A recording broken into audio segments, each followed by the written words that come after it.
This is a trigger warning. This week's episode, we talk about suicidal thoughts, depression, anxiety, cutting. Mature content ahead. Please be advised.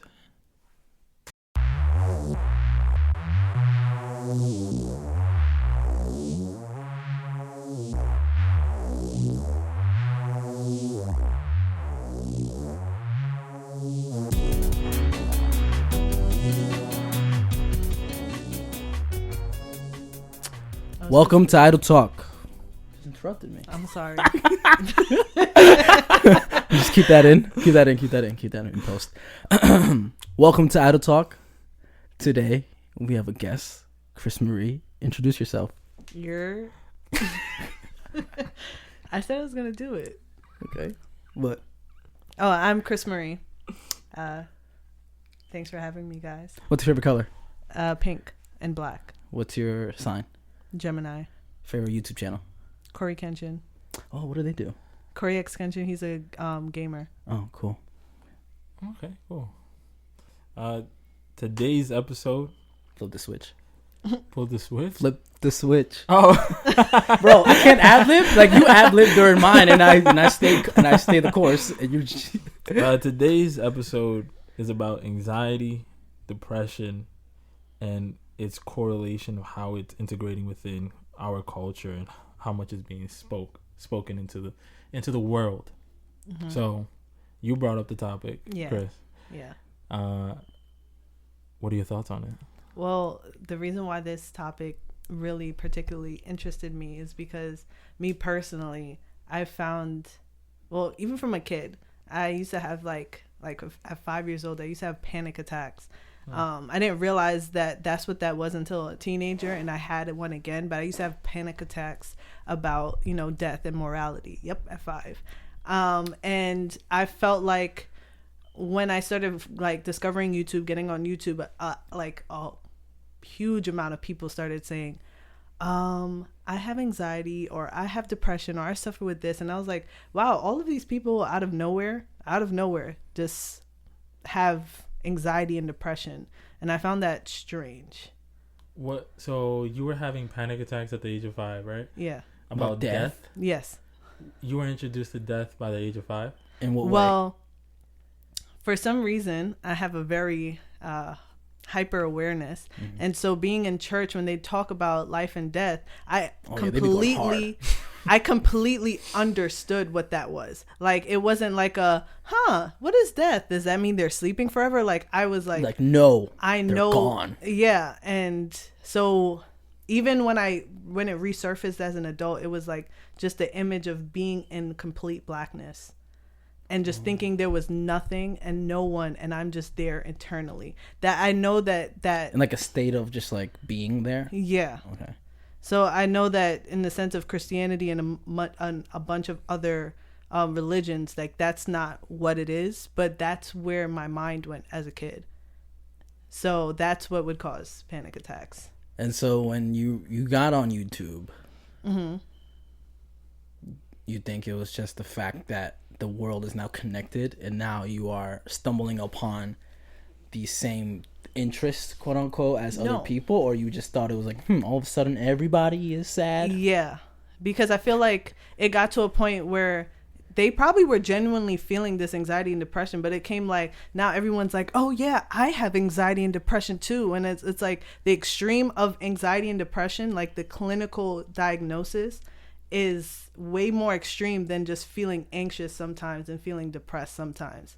So as opposed to just having a bad episode, like a bad day, as opposed to having it chronically. Exactly.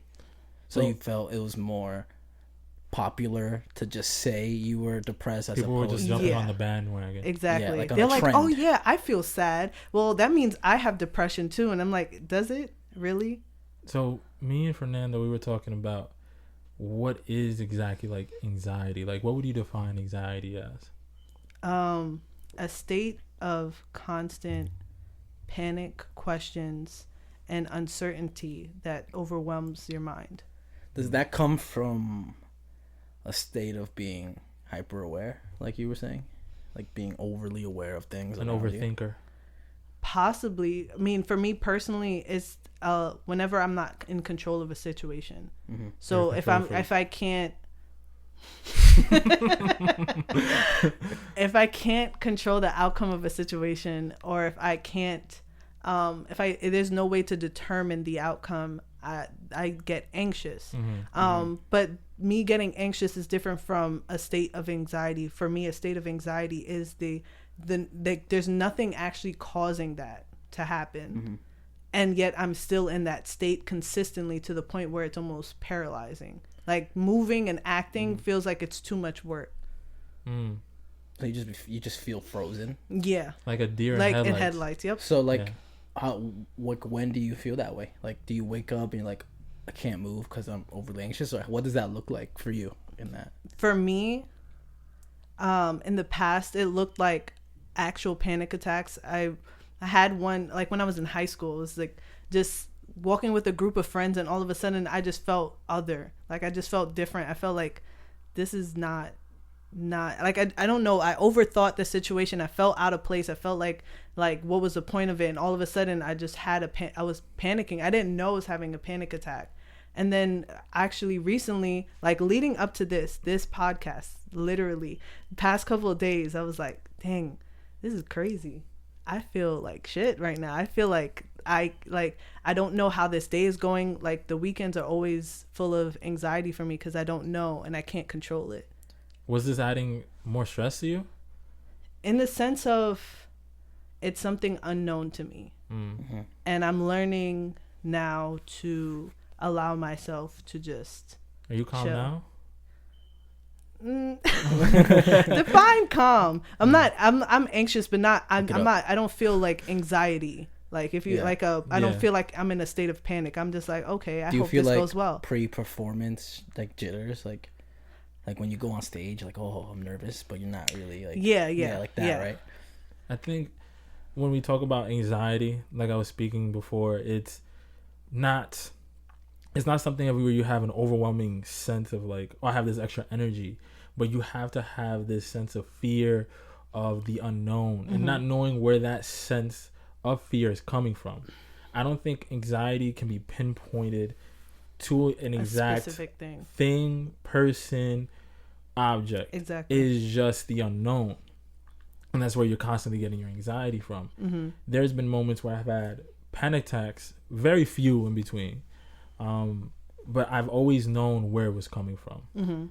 When someone is an anxious person, and I've been around just a handful of individuals who are anxious, and they could never truly pinpoint or describe where that state was coming from. And I think that's very interesting. I think that individuals who can pinpoint where that is coming from are not really anxious. They're having an anxious moment. Yeah.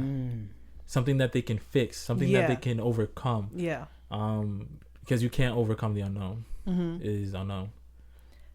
And it's funny because for me, I was diagnosed with depression, anxiety in a more like flash situation. So I was going through a lot. I went into a psych ER for 3 days, and they were like, oh, you have anxiety and depression, which is why I kind of claim it, don't claim it, because I didn't see a doctor this is a diagnosis that doctors give you after months of analyzation. Is that a word? Analyzation. Yeah. Okay. Imagine. That's not a word. You gotta say more confidently, even if it's not a word. I was. Analyzation. Months of analyzation. You know, they gave me the express package for 3 days, so I didn't really take that info with that much. But they even gave me medication that I did not take because my mom's a nurse, and she was just like, that doesn't make any sense. Yeah, they shouldn't do that. You need more time to. And I was like, okay. But even with like depression, the second time I went to a psychiatrist, they said, oh, you sound like you're suffering with depression. And I realized for me personally, and even a lot of people who do deal with it and were medically diagnosed, that depression and anxiety end up going hand in hand a lot for people. And so for me personally, being in this moment, I realized that every time I felt anxious, even though in that moment I didn't feel like I could pinpoint it to something, there was something I could pinpoint it to, looking like outside looking in. It wouldn't be a specific person or a situation, but maybe a way I was living my life that I wanted to change and didn't have the guts to. You weren't brave enough to actually face your exactly insecurities at that moment. Exactly. So where I feel like when I was told for the second time that I had depression as opposed to anxiety, I was like, okay, because when I'd get depressed, I'd stay in bed all day and not want to do anything. And then when I stayed in bed all day and not want to do anything, I'd get anxious about my life because I'm like, oh my gosh, I'm not doing anything with my life. I can't control. Exactly. And so the reason why, though, that I hate that it's become this trend is because there is a fix. Right? The awareness is good.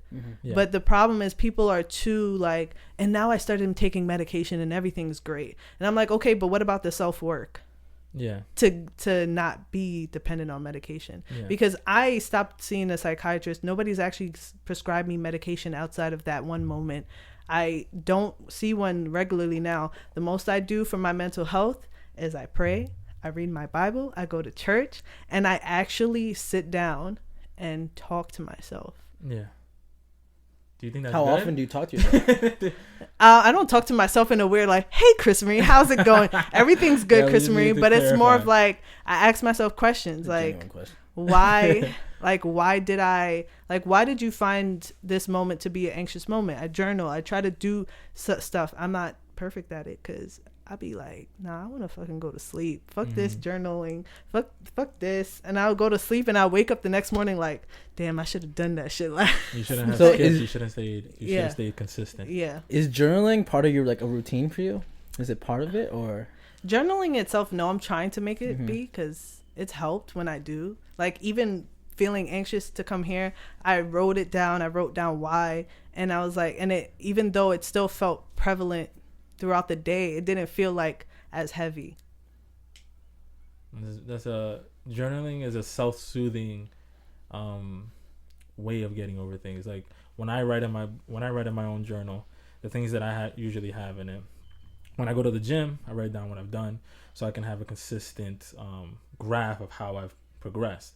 But then there's also other like entries of how I felt, how these certain interactions have made me feel, and what I want to do and what I want to achieve. When you are speaking to yourself to work on things, it's a form of manifestation. And I think that's the first step of growth, of self-improvement.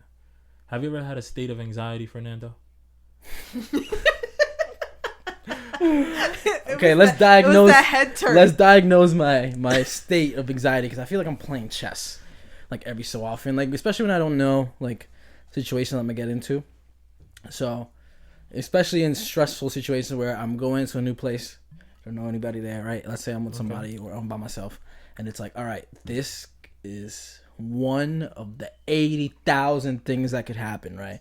Everything could go good. The one like Doctor Strange reality, like you succeed in one reality out of the 13 million that he said. That's how I picture it. I'm not gonna lie. Yeah, so I'm like, all right, so the one reality, everything goes great there's no flaws, everything goes without a hitch, right? There's no like errors, right? But then I'm just like, fuck, what about the other 13 million possible things that could happen, right? And let's just use that example just because it's a pop culture reference, but like yeah, I just sometimes be overanalyzing things. I'm like, what if this car stops right now and then gets out and then is fighting with the person on the inside of the car? Like, what do I do? Do I just drive around? What if that guy kills that person? What if the other person kills the driver, right? Like, am I now like not you drive around the murder? Yeah.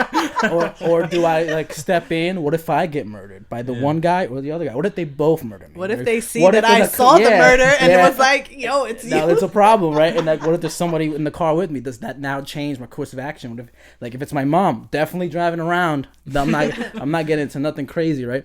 What if it's you? Do we stop? Do we go in and stop? Like, drive around, bro. If it's my sister, go around. I don't care. I might hit somebody in the way just to like make sure. Like, so just overanalyzing those kind of just situations where it's like, fuck, so many things could happen right now, and it could be caused by like the smallest thing. Like it's yeah, never domino effect. Yeah, it's like it never starts off. It rarely starts off with something huge happening. Right? Always has to build from something. Yeah, exactly. So no one just starts beef out of nowhere. I don't think so. I don't think that's true. He's not even thinking about you. He's thinking about the people in the car. Yeah. He's like something had to happen, right? He's like, what if they were supposed to make a right and they made a left and now she's taking. What if she's been asking her what she wanted to eat for like an hour and she's like, God. whatever you want, and he just got fed up over like suggesting places and she's like, saying no. Yeah, like what if that happened? I'm like, man, I don't know what caused it, but something like, again, like the domino effect that you were saying, things just happen, just lead up to things. So I find myself being aware of that, just like, dude, relax, just get to your place, like get to wherever you gotta go, especially in like the road trip I had this summer, like when I'm driving through the middle of the country, because I definitely know there's some spots you don't want to go to. Yeah. That they're not friendly in those spots, right? Yeah. So not friendly. Yeah, so it's just like, okay, fuck, I need to get gas here, because if I don't get gas here, what if the next station is in that place they told me not to go, and then I have to get out? What if they don't take card, they only cash someplace, they only take cash, and it's like, fuck, okay, do I have enough cash? What if I pull out all my cash and then boom, rob me? I'm just like, okay, I have all this stuff in my car, all this expensive ass shit in my car. They steal my car, and I'm stranded in the middle of nowhere. No phone, no wallet. Like, what am I supposed to do in a place where I'm not welcome, quote unquote? Like, you're in the wrong neighborhood. Yeah. Mind you, the front door might say, "Welcome, we're open." Yeah. There's a little star sign. It's like white people only. Highly recommended. I don't know why I'm picturing you literally all of that going on in your head and you doing do do do do do while driving, just like literally calm as fuck. Yep. In your head, you're like, oh my fucking God. Yeah. So, and then coach like, what are you thinking about? I'm like, yeah, oh my God, I just to repeat everything I just thought about would take some time, but sometimes I just be sitting there doing that, and I'm like, oh shit, I'm driving. Yes. Oh my God, the amount of times I've zoned out and be like, how the fuck did I get here? He wouldn't know. I'll be guilty. Like, you be in the car when that happens. I don't even notice that. I'll be. You know what I mean? Noticing like, oh, let me get back in my lane. I trust you. I trust you. When it comes to people that I trust in a vehicle, and it just goes like left or right, I'm just like, whatever. It has to be a real jerk. I'm like, whoa, where are you going? Man. We're speaking about these anxiety and depression. I think we're in a really good state where, as a community, as a civilization, as a society, we are putting this in the forefront, because our past generation has dealt with their own traumas, and now we're dealing with our own. And we're dealing with theirs too, because they put that on us as well. Yeah, they definitely put that on us. I think they did their best that they could. Of course. But their best that they could is only what they're good at, and they weren't emotionally trained. They weren't emotionally intelligent. And I think now this bandwagon type of thing that everyone has anxiety and depression, it just speaks on how prevalent this topic is, mental health and its awareness. Now, when we're speaking about depression, I think too many people fall headfirst into their own sorrows and think of the first exit, the easiest, and that's death or non-existence. What is your experience with like depression? With depression, well, that's how I ended up in the hospital, was because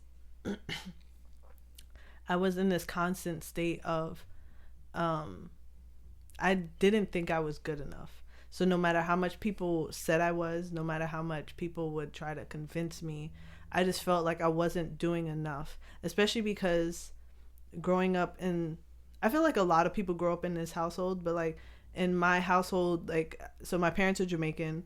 My whole family has this very concept of like, become a nurse, become this, like make money. And it was so toxic for like you said, they tried the best they could, but that still put trauma onto us. And it took me a while to stop blaming them and just understand that shit happens. But in that moment, it just felt like I was in this extremely toxic environment that I wanted to escape. And I'm like, I'm better than you guys. I'm going to get out by 18, And then when I hit 18 and I'm not that, it was like, what the fuck am I doing? Yeah. and I'm still there. So I'm not only just dealing with that mental dialogue, I'm also dealing with the dialogue that they're putting towards me as well. So I'm like, I'm not making money, I'm not doing this, I'm not doing that. I was extremely smart, but I also slacked a lot. So I didn't show up to class. All the classes I went to got 90s in. The classes I didn't obviously failed. So I was like, yo, I fucked up. I did this to myself. And so it was like this constant cycle of negative self-talk, which is a lot of what depression is just negative self-talk. And for me, I ended up not wanting to just be around people. I was cutting. So I would smoke in the morning, go to school, smoke before class, go to class, smoke after class, go to work, smoke after work, go home, take a shower, smoke in the shower, go back to sleep, wake up. How would that way? Smoke in the shower? Yeah. We both spotted that. So we had one of those sliding doors, and there was a window right in my bathroom. So I just smoked. I had a pipe that would look like a lipstick bullet.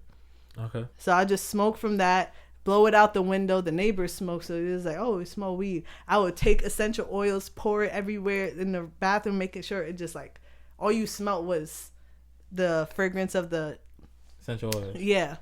And so I would smoke. And then at night while I was smoking, I would just cut. I would just cut myself and then just go back to sleep. And then like just start over. And I would kind of put it in obvious places, put it in unobvious places, because it was like, I want help, but I don't want people to think I'm weak. You don't want to ask for it? Yeah. Because it felt like if somebody cared enough, it would happen. That you think they would notice? Yeah. Yeah. And there was people who I would confide into, like, oh yeah, I cut da-da-da. But it was people who was going through the same thing. So they're going to want to support me, but also... But they're dealing with their own things. So depression ended up just looking like that consistently, to the point where I just stopped going to class sometimes. And there would be days I just stayed in bed all day. And then my grandfather passed away, so that shit didn't fucking help. Yeah. I felt like even more into like this darkness. I went to Jamaica we went to bury him. That was like just a whole, I kept trying to, my thing was I was always trying to be positive.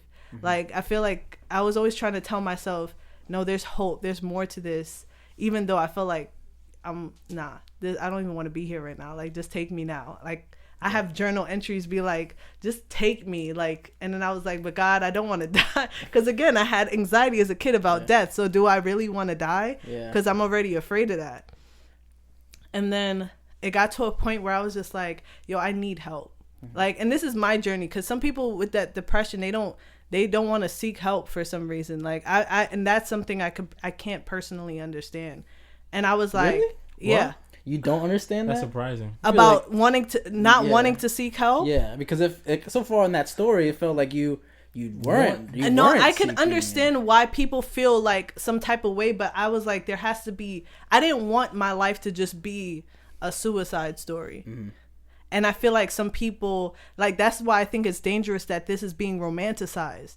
Because I remember being on Tumblr and you see these people having like cuts on their arms and like posting it. And there was a point where I had unfollowed all those people because I'm like, I'm just influencing this romanticization. In your own life. Exactly. Not actually seeking help. Because this is, at this point now, I'm saying I want to stay stuck because it's a comfort. There's a comfort in being depressed if that's all you know. And there's a comfort in being anxious if that's all you know. And that is something I had to deal with in 2020. Like, I had to be like, yo, you're seeking this shit. Like, you want this. You want this heartbreak. You was in so much relationship drama for the past 5 to 8 years that you're like, yo, who am I without it? Okay. And 2020 was like, nah, bitch, you bugging. Yeah. That gives a good pause, right? From reality. I mean, I was still at work. That shit fucking pissed me off. But yeah. I just feel like it is because it's just like everything stopped for like a brief 1 month. Like everybody stopped, and then, you know, like, all right, essential workers, go back outside. Like, we need you. No, essential workers were still working. Well, there was no money. Real essential workers. I was working nurses, in a bank. Police, and then like everybody else started to, like, as we were getting approved to go back outside, everybody else started tinkering back in. I was still at work as a banker. As a banker? Yes. police I was still at work, even though we were closed. We still had to be at work to tell them, dealing with customers. "Hey, we're closed." You had to tell people. Yo, that shit was. I'm so happy I got fired from that job. I'm so happy. You got fired? Yeah, it's a bank, so if you have a difference more than one time, even if you didn't do shit, they at some point they're like, "You gotta go." Damn. You took your phone out at the wrong time, and you could get fired. So that's crazy. I'm so shocked about the bank policies. I think my philosophy with depression and happiness and anxiety is like that those are all extreme emotions. It is. Yeah. Right? Yeah. And I think we kind of aim for them. We're like, I want to be happy consistently. Yeah. And then in my head, logically, I'm like, I don't think that's possible. I think we have to be okay with being in the middle, which I would classify the middle as being at peace with yourself, like just being okay with whatever is coming your way. Peace, joy. Yeah. So like, but to be happy all the time, it's like that's an extreme emotion, and to either fake that 24/7, fake that happiness. Oh, that's I feel emotionally like, stressful. Yeah, that is taxing on yourself, your soul, your body, and then to be depressed all the time too is taxing on your soul, your body. Like you start to react to things differently than you normally would, and I feel like let's romanticize being in the middle, being okay, being at peace with whatever comes our way, because we do want to peak to happiness, and it is necessary for us to take that low every once in a while. Like that teaches us different things. It's like when you get connected to a machine at the hospital, right? It's writing your heartbeat or whatever. It's like going up and down, symbolizing that. Like I feel like life is symbolic in that way. Like we need the ups and downs. Because if we were in the middle, if we were in the middle, you're dead. You're dead, exactly. So we need the ups and downs. That you should coin that. That was perfect. That was a perfect analogy. So I feel like for me, understanding that, like I need the ups and downs. I need the peaks and valleys. If I was to be okay with everything every day, every single time, it's like, am I alive? Or am I just surviving through life? Like, no, I need to be happy at sometimes. I need to be sad sometimes. I need to work my way up, work my way down. Like, I need to keep striving to be okay in all aspects, and not just, I only want to be happy because it distracts me from what's really going on, or I'm okay with being sad because then I can justify the things I'm not doing and say it's because I'm sad, you know? Yeah. And you give yourself a break in those sad moments too. Exactly, because being happy all the time is like you're like in a constant high, right? And you forget like things aren't always this way. And so when you finally crash down from that high place, it's like, oh fuck, this is real life. This is what I'm going real through. Life? Oh my god, I was so happy yesterday. Like, oh, now all these things are happening, and now I'm in reality again, and it's like the fall is that's why addicts have that drop is fucking crazy. It's like you said, we're chasing extremes. Yeah. We're chasing these small glimpses of moments. Like the best parts of our lives are just brief, small moments compared to everything else. And so are the worst parts. And so are the worst parts. You just have to realize that everything else falls dead center. And as a society, when I'm speaking as a society, I'm saying America, we always aim for the extremes. Big this, big that. Yeah. So we always go for like the happiest. I want to be happy all the time. And I think when people say that they're sad, they're aiming to be as sad as they can possibly be. Yeah. They try to dig themselves a little bit further down. Do you think is to justify the way that they're feeling or how they're reacting to it? It's just like for the exact same reason. It's like this cycle, and when you get anxiety, you get depression. But to justify that you're gonna fall back into that cycle, you have to take the next step. You have to continue repeating. You can't change your mindset. Yeah. And it just gets lower and lower. And the same thing with people who are on the highs. They just keep aiming for that repeating thing, but not knowing that if you aim to repeat, it's not gonna be a genuine thing. So it's never gonna be another high. Like your best moments, your happiest, are something that comes organically, naturally. And trying to repeat it is not the same feeling, so thus you're still in that cycle trying to keep forcing it to still feel that organic happiness that you felt. Wow. Exactly. Whole Foods commercial. Organic. Wow. I'm enjoying this conversation because even with the perspective of like wanting that middle ground is the real aim, but everyone is searching for the most extreme versions. And balance. We need to find a balance. And the funny thing is, in these past couple of days for me, like I said, like this past week, so I haven't had an appetite, and this is nothing to do with like anxiety, depression. I literally have been having like digestive issues where my stomach is like, I don't want this food, I won't want that food. So I can't eat certain things because then it just doesn't sit well with you. Exactly. And then I wake up the next morning in like pain. So I'm like, I've just been avoiding certain foods. But with my blood sugar being low, because apparently I deal with that because of family issues, and just being in this state of like slight anxiousness, like anticipating this moment, not because of anything other than it's just like I've been recently taking steps to better my life for myself. Growth. Good shit. Aggressive congratulations. I've been taking these steps, and so like every time I get closer and it's something new, I get a little anxious, but this is the closest that I've gotten to almost feeling an actual moment of anxiety or depression. Whilst in other moments I'm like, oh, I'm kind of nervous, but it's okay. The thing that's helped me, and I didn't even notice it until I said it to someone. So as Joanne knows, but everyone else might not know. So I'm very Christian. Like it's not even in a way that it's obnoxious. I go to a church called the Rock Churches, and shameless plug, the Rock Churches, and we're basically just a church that openly emphasizes the mindset of Jesus, which was take everybody in, not the people who are perfect, not the people who are like top tier citizens. It's like build anybody. A bigger table, not a bigger fence. Exactly. Right? Wasn't that like the same? I've never heard of that, but that's a good one. I like that. Okay. Thought that was the same. It could be a saying. Dropping sayings in this episode. Both of you guys. Put it on a shirt because look, you could make money off of something. Anyway, I was at church yesterday. We were just having a little game night or whatever. They had a little ice cream night. I can't have dairy, so I didn't enjoy that part.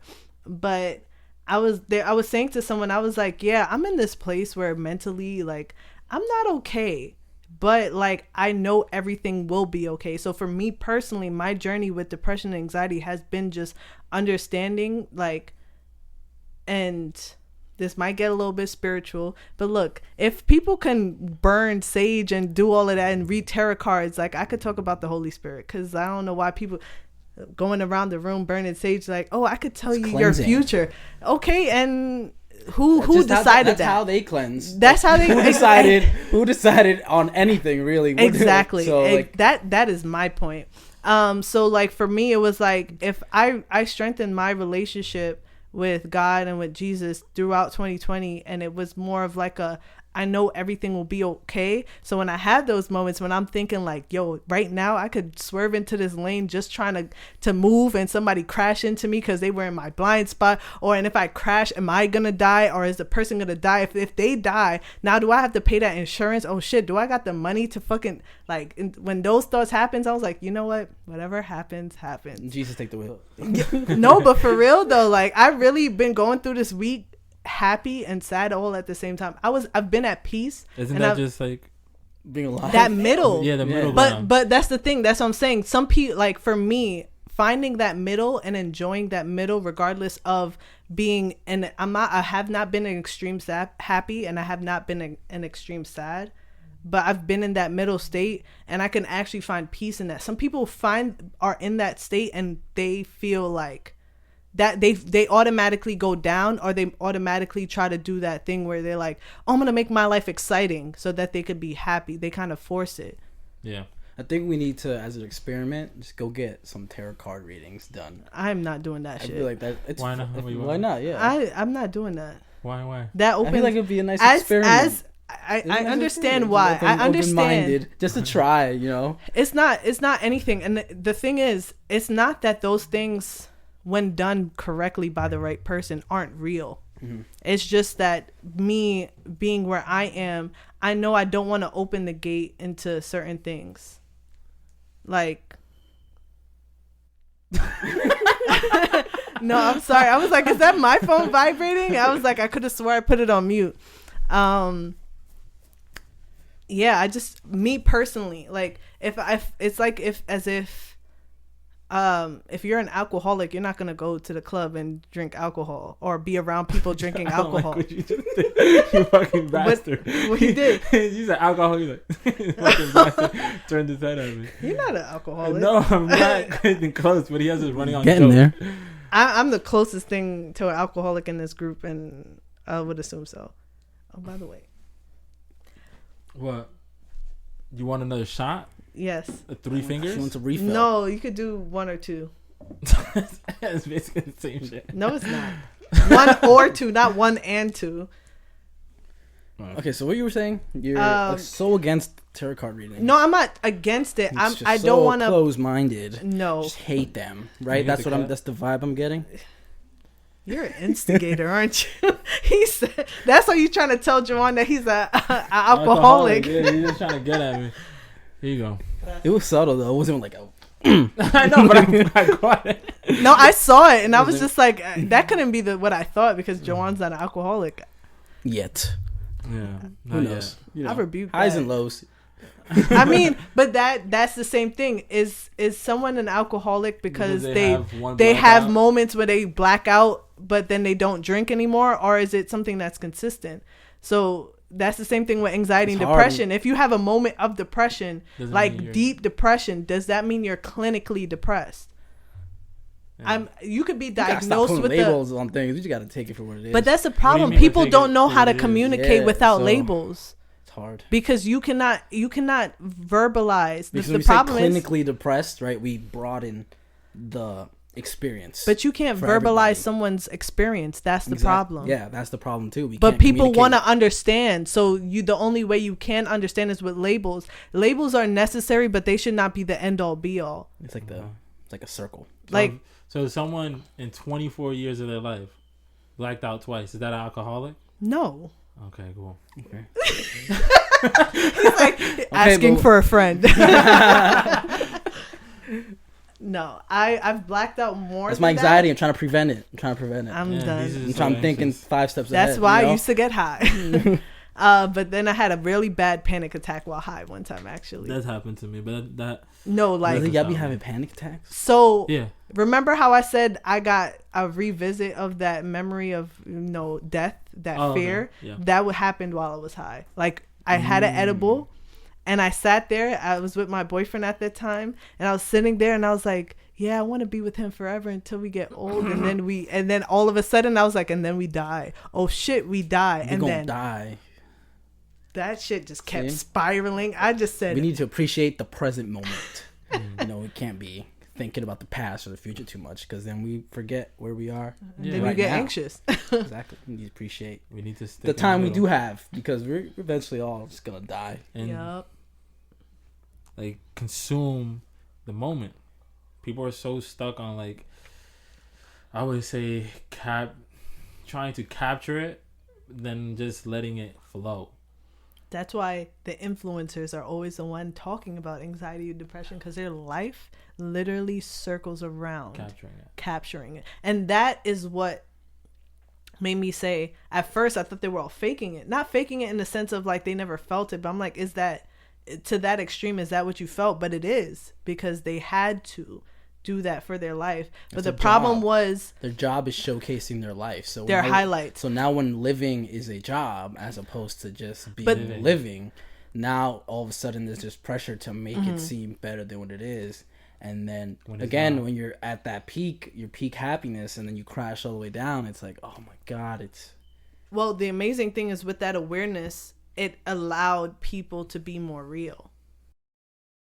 At the end of the day, depression and anxiety is a state of mind that we can deal with. And sometimes it gets to an extreme where, that shit really fucks with you. But either way, the real work has to do with self and how, because I feel like all anxiety, all mental health derives from trauma. defense mechanisms we put up from trauma, and unless we understand why that defense mechanism is there and a better way to cope with those situations that's more productive and less harmful, we're never going to grow. Because if you consistently just take medication, you're never actually going to heal.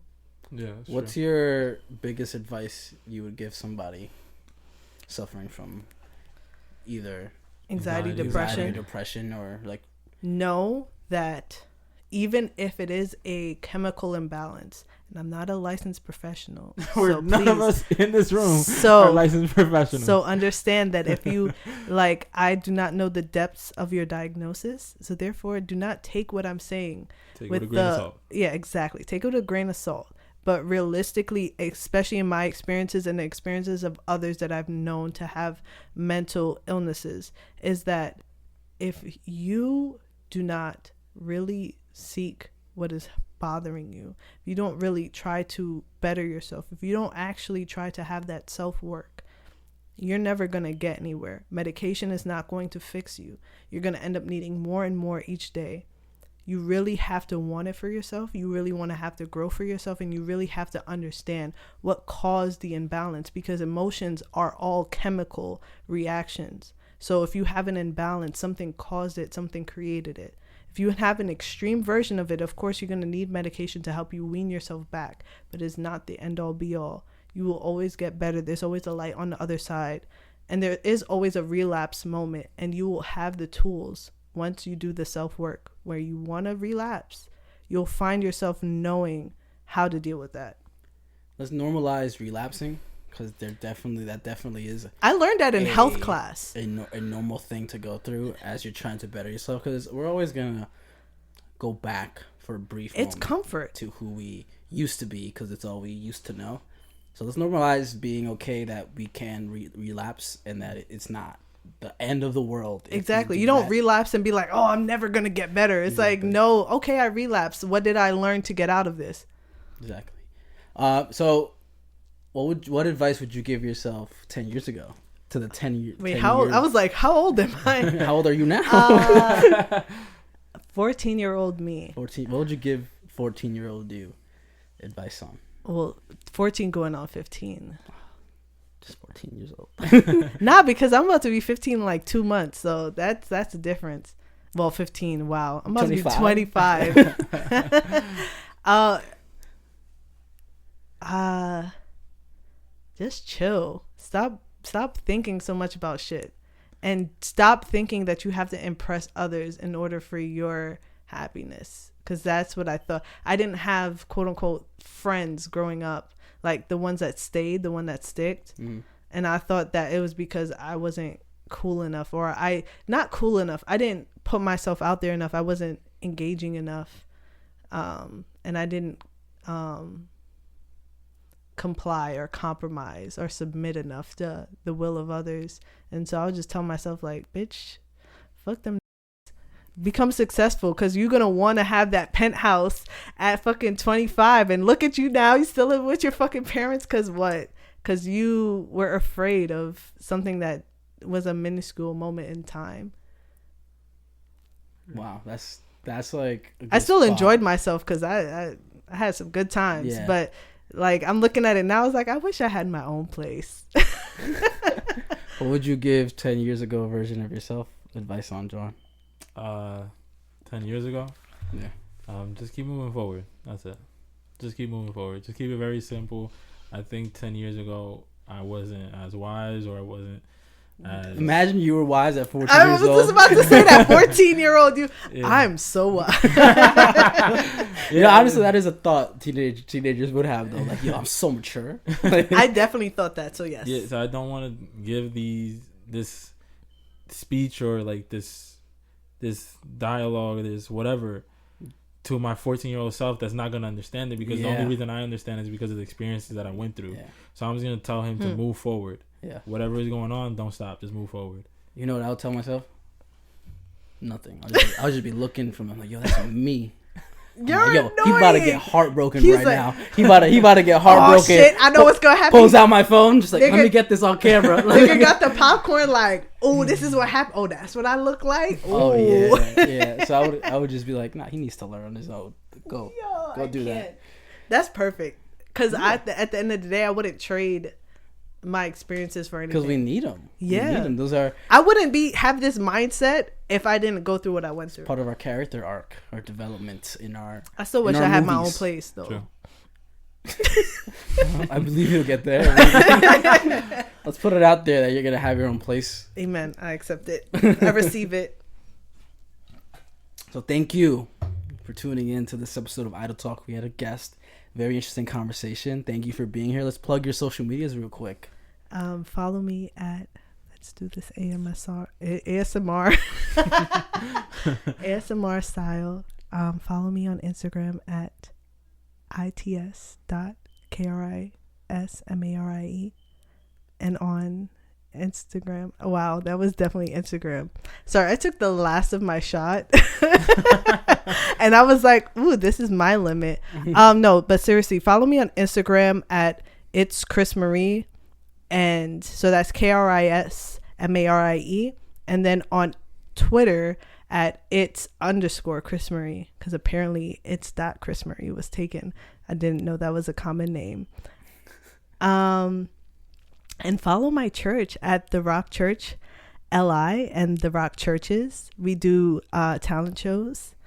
We do obviously services, and we have an amazing church in Italy, Japan, London, Mexico, Venezuela. You know, we're worldwide, so you know, and we have music that we create. So yeah. Hey, thanks for plugging all that. We'll see you next week. Peace. Deuces.